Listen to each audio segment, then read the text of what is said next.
أهلا ومرحبا بكم مشاهدينا الكرام في برنامجكم مصطلح الأسبوع. مصطلحنا لهذا الأسبوع هو مصطلح الديمقراطية. يشير القائد آبو إلى الديمقراطية على أنها الإدارة الذاتية، وتتجسد الإدارة الذاتية للمجموعات العشائرية والقبلية في هيئة الديمقراطية، والتي تعني في اليونانية إدارة الشعب نفسه بنفسه. ومن الضروري فهم الديمقراطية بشكل صحيح كونها من المصطلحات التي تستخدم بكثرة، والجميع يحاول أن ينسب الديمقراطية لنفسه، فالديمقراطية تعبر عن الإيجابية في جميع المستويات. لذلك فإن مصطلح الديمقراطية من أكثر المصطلحات التي تتعرض للتحريف على يد السلطة والدولة، كونها تعني حكم الشعب، ولأن المجتمع لا يمكن أن يكون بدون حكم، فبدءا من عشيرة إلى الأمة يركز وجودها ويعتمد على مدى حكمها لنفسها، فالديمقراطية هي الطريقة التي يوجد بها المجتمع.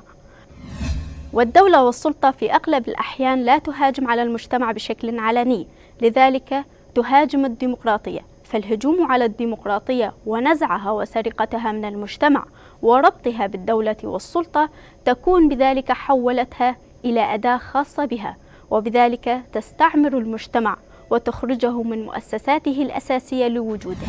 من هنا فإن أكثر الهجمات عنفاً واحتيالاً وتدميراً على المجتمع تنفذ من خلال وباسم الديمقراطية، من خلال تفريقها واحتكارها. فإفراق الديمقراطية يمهد الطريق لقمع واستغلال المجتمع، ولهذا السبب من المهم فهم الديمقراطية وتعريفها بشكل أكثر دقة.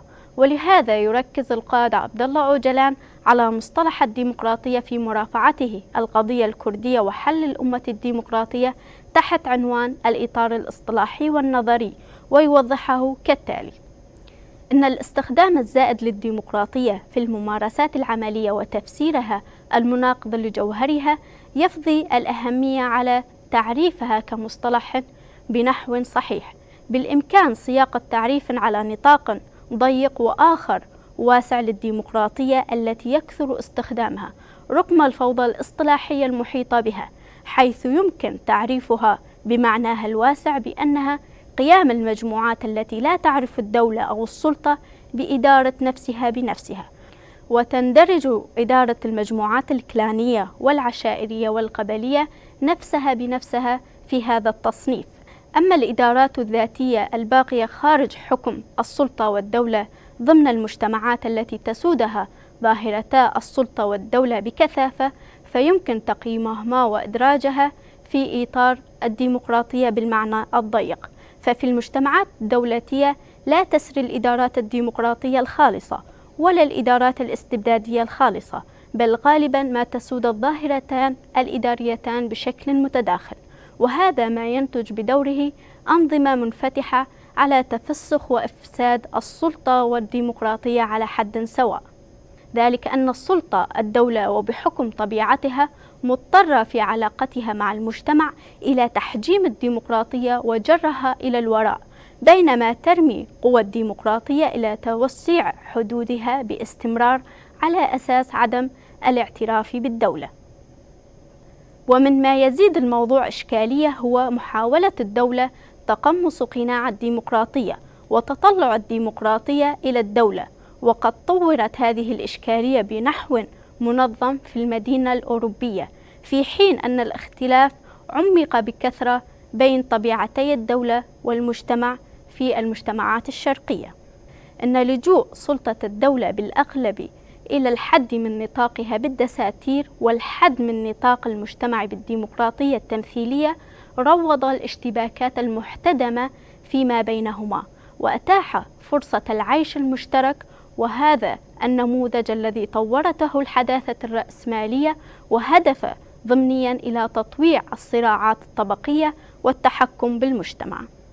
فبينما تستمر الحداثة الرأسمالية من الناحية الأولى في بسط الدولة القومية التي هي أكثر أشكال سلطة الدولة توسعا وكثافة وتسليطها على كافة القوى الاجتماعية التي خارج نطاقها، فإنها تسعى من الناحية الثانية إلى أرضاء القابعين تحت نير استغلال وقمع نظامها بحصتهم من الديمقراطية التمثيلية البرلمانية كواجهة شكلية، وهذه هي الظاهرة المسمى بالديمقراطية الليبرالية. وإنقاذ الديمقراطية المجتمعية من هذه الغفلة غير ممكن إلا بتطوير الإدارات الذاتية الديمقراطية، ذلك أن قوة الحكم الأساسية للليبرالية تنبع من احتكار الدولة واحتكارات الاقتصادية، سواء عكست ذاتها كديمقراطية ليبرالية كلاسيكية أم كديمقراطية شعبية للاشتراكية المشيدة. من هنا فالمهمة التي تقع على عاتق المجتمع هي إنشاء قوى العصرانية الديمقراطية الخاصة به في وجه قوى المدنية التاريخية وقوى الحداثة الرأسمالية المعاصرة.